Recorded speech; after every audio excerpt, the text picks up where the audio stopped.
सरकार गरीबों की मदद के लिए कई योजनाएं चलाती है और इसके लिए समाज कल्याण विभाग के माध्यम से वंचित और पिछड़े तबकों की मदद की जाती है। लेकिन कुछ लोग मिली भगत कर गरीबों के हक पर डाका डालने में जुटे हैं। न्यूज स्टेट इन्वेस्टिगेशन की विशेष पड़ताल में हमने ऐसे ही एक मामले का खुलासा किया है जिसमें बीपीएल परिवारों को मिलने वाला पैसा कहीं और पहुंच गया। देखिए रिपोर्ट।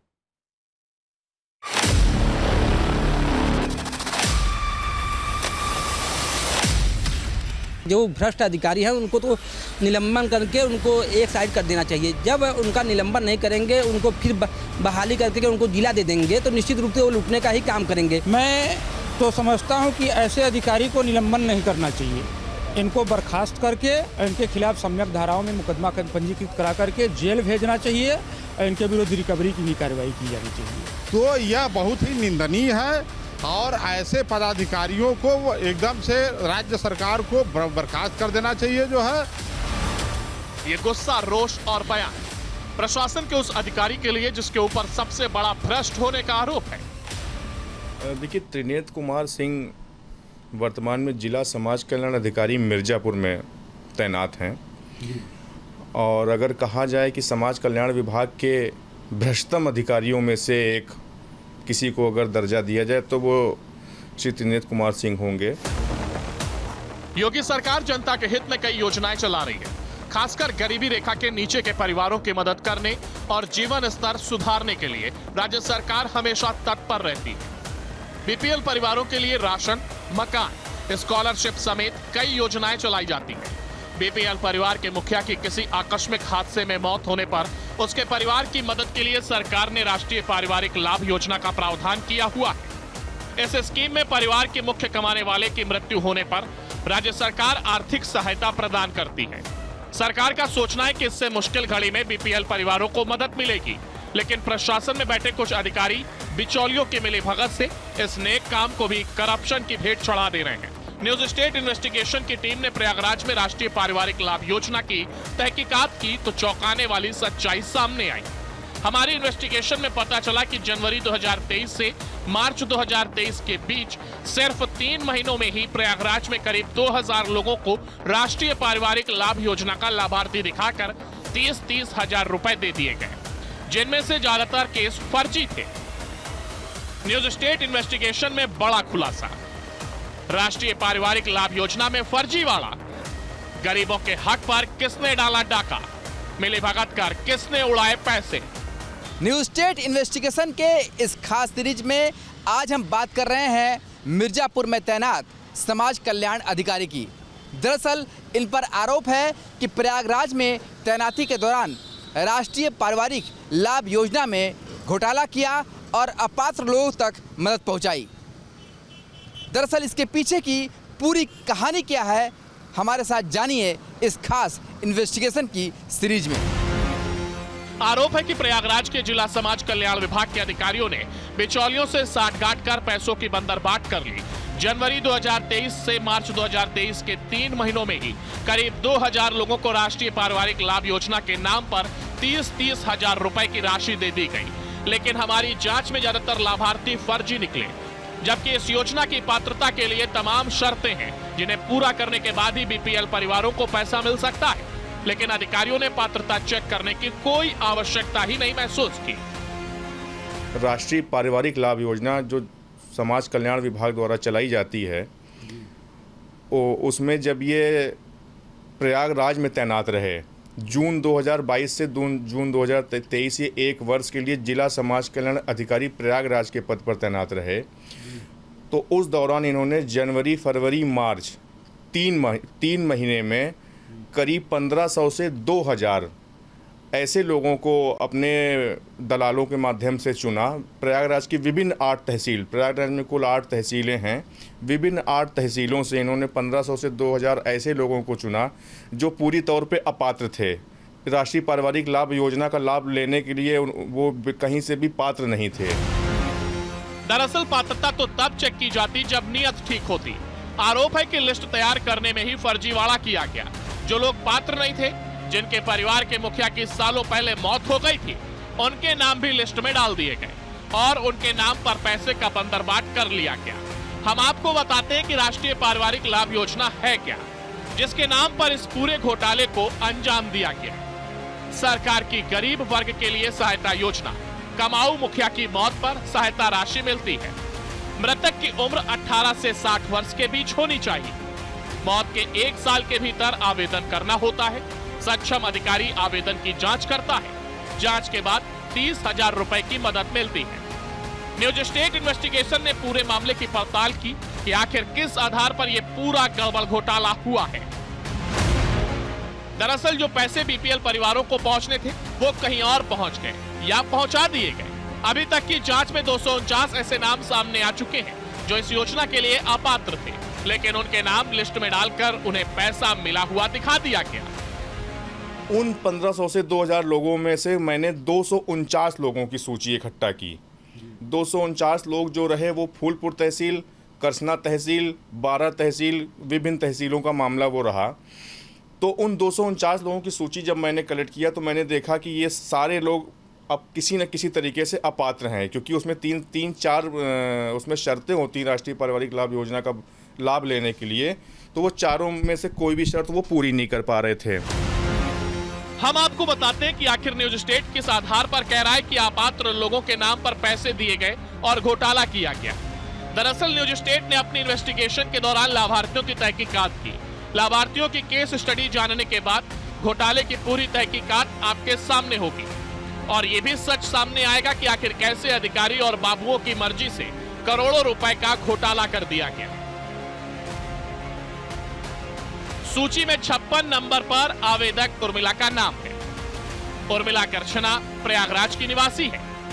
उर्मिला के पति की मृत्यु 2014 को हुई थी। 2017 से उर्मिला विधवा पेंशन का लाभ ले रही है। पेंशन सुविधा का पंजीकरण संख्या 3141510659 है। पति की मौत के 6 साल बाद 2020 में मृत्यु प्रमाण पत्र बनवाया। 2021 में योजना के तहत आवेदन किया। 2023 में अधिकारी ने संस्तुति के साथ भुगतान कर दिया। नियम कहता है कि यह सिर्फ 1 साल के अंदर ही आवेदन हो सकता है। मामले में देखने वाली बात यह जरूरी थी कि साल 2014 में आवेदक के पति की मृत्यु हो जाती है, लेकिन योजना का लाभ आवेदक ने पति की मृत्यु के 9 साल बाद लिया, जबकि योजना का नियम है कि मृत्यु के 1 साल के भीतर ही आवेदन किया जाना चाहिए। ये सिर्फ अकेला ऐसा मामला नहीं है, बल्कि कई अन्य मामले भी हैं जहां भुगतान में गड़बड़ी साफ साफ नजर आ रही है। इस सूची में 59 नंबर पर आवेदक फुलवंती का नाम है। फुलवंती ने 31 मार्च 2021 को आवेदन दिया। आवेदन में 2 मार्च 2021 को पति की मृत्यु दर्शाई गई है। कागजों में पति की मौत के वक्त उम्र 55 वर्ष दिखाई गई। तत्कालीन अधिकारी त्रिनेत्र सिंह ने 2023 में भुगतान कर दिया, जबकि 2020-21 तक आवेदक के पति 86 वर्ष की आयु के थे। 2020-21 तक आवेदक के पति पेंशन सेवा ले रहे थे। सितंबर 2021 से आवेदक विधवा पेंशन ले रही है। देखा जाए तो इस मामले में भी झूठ सच का पूरा पुलिंदा सबूतों के साथ न्यूज स्टेट ने आपके सामने रख दिया। इस मामले में देखने वाली बात यह है कि महिला ने अपने पति को 55 वर्ष का मृतक दिखाया, जबकि उसी वर्ष उनके पति 86 वर्ष की आयु में पेंशन सेवा का लाभ ले रहे थे। अपनी नियुक्ति के पहले साल से गंभीर भ्रष्टाचार, दुर्व्यवहार और यौन उत्पीड़न के आरोपों में घिरे रहे समाज कल्याण विभाग में पीसीएस अधिकारी त्रिनेत्र कुमार सिंह पर प्रयागराज में जिला समाज कल्याण अधिकारी के पद पर रहते हुए भी बड़े घोटाले में शामिल होने का आरोप लगा है। इलाहाबाद हाईकोर्ट के वकील अनुभव श्रीवास्तव ने बताया कि समाज कल्याण विभाग की तरफ से राष्ट्रीय पारिवारिक कल्याण योजना के तहत ऐसे बीपीएल परिवारों को 30,000 रुपये की आर्थिक सहायता दी जाती है जिस परिवार में कमाने वाले मुखिया की मृत्यु हो जाती है। लेकिन इस योजना के लाभार्थियों की पात्रता के कई नियम भी होते हैं, जिनमें लाभार्थी परिवार को मृत्यु के 1 वर्ष के अंदर ही योजना के लाभ के लिए आवेदन करना होता है। त्रिनेत्र कुमार सिंह ने प्रयागराज में अपने 1 साल के कार्यकाल में योजना में करीब 5,000 लोगों को लाभ दिया। वकील साहब बताते हैं कि उन्होंने प्रयागराज में ऐसे लाभार्थी जो अलग अलग तहसीलों में थे उनमें से 249 लोगों की जांच की, जिनमें से सभी लाभार्थी फर्जी पाए गए। इस पूरे मामले में आरोपों के घेरे में है प्रयागराज के तत्कालीन समाज कल्याण अधिकारी त्रिनेत्र सिंह, जिनकी तैनाती इस समय मिर्जापुर जिले में है। इनकी कार्यप्रणाली को लेकर के मिर्जापुर के लोगों में भी काफी रोष देखने को मिल रहा है। जो भ्रष्ट अधिकारी हैं उनको तो निलंबन करके उनको एक साइड कर देना चाहिए। जब उनका निलंबन नहीं करेंगे, उनको फिर बहाली करके उनको जिला दे देंगे तो निश्चित रूप से वो लूटने का ही काम करेंगे।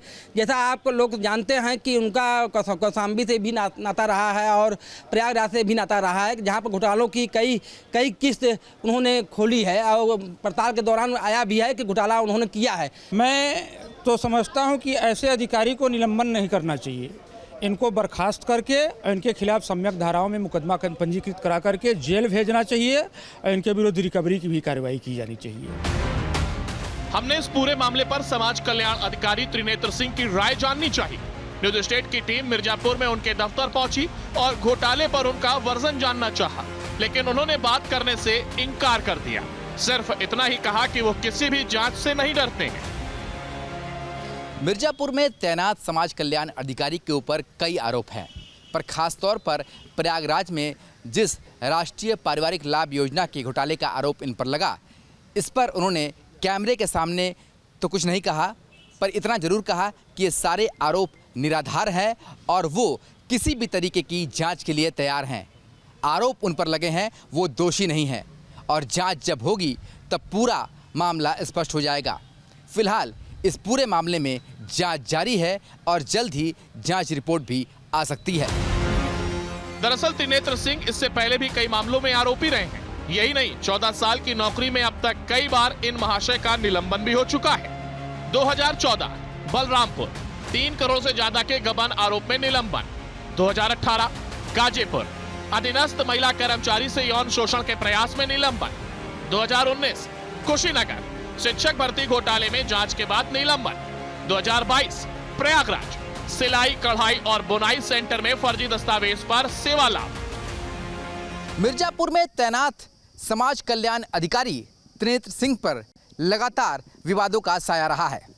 गाजीपुर में जहां उनके ऊपर गंभीर आरोप लगे, तो वहीं प्रयागराज में भी संगीन आरोप लगे, उसकी जांच जारी है। तो वहीं मिर्जापुर के आश्रम पद्धति विद्यालय में भी छात्राओं ने आरोप लगाया कि उन्हें न सही तरीके से भोजन मिल रहा है, न किताबें मिल रही हैं, न पहनने को वस्त्र मिल रहा है। यानी कि पूरी घोटाले की जो बू है वहां से भी आती हुई दिखाई दे रही है। इस पर जिलाधिकारी ने भी पत्र लिखा था। तो इस अधिकारी पर लगातार जहां जहां पोस्टिंग रही वहां वहां आरोप लगते रहे हैं और आरोपों की जांच भी फिलहाल जारी है। कई जगह पर निलंबन से भी गुजरना पड़ा है। इस मामले की शिकायत समाज कल्याण विभाग के मंत्री असीम अरुण से भी की गई, जिन्होंने पूरे मामले की जांच के आदेश दिए, जिसके बाद अपर निदेशक समाज कल्याण पीके त्रिपाठी को इसकी जांच सौंप दी गई। त्रिनेत्र सिंह जो अधिकारी हैं, जहां जहां पोस्टेड हुए हैं, निलंबित हुए हैं, अलग अलग तरीके के इनके ऊपर आरोप लगे हैं। हम लोगों ने पूरा इन्वेस्टिगेट किया। उस अधिकारी को लेके किस तरीके के कंप्लेंट्स आप तक पहुंचे हैं और किस तरह की कार्रवाइयाँ होंगी? एक जांच इस संबंध में मेरे द्वारा आदेशित की गई थी। प्रयागराज में जो पारिवारिक लाभ योजना है उसमें गलत लोगों को या अपात्र लोगों को दिए जाने के संबंध में, इसमें एक वरिष्ठ अधिकारी जॉइंट डायरेक्टर लेवल के पीके त्रिपाठी जी द्वारा जांच की गई है।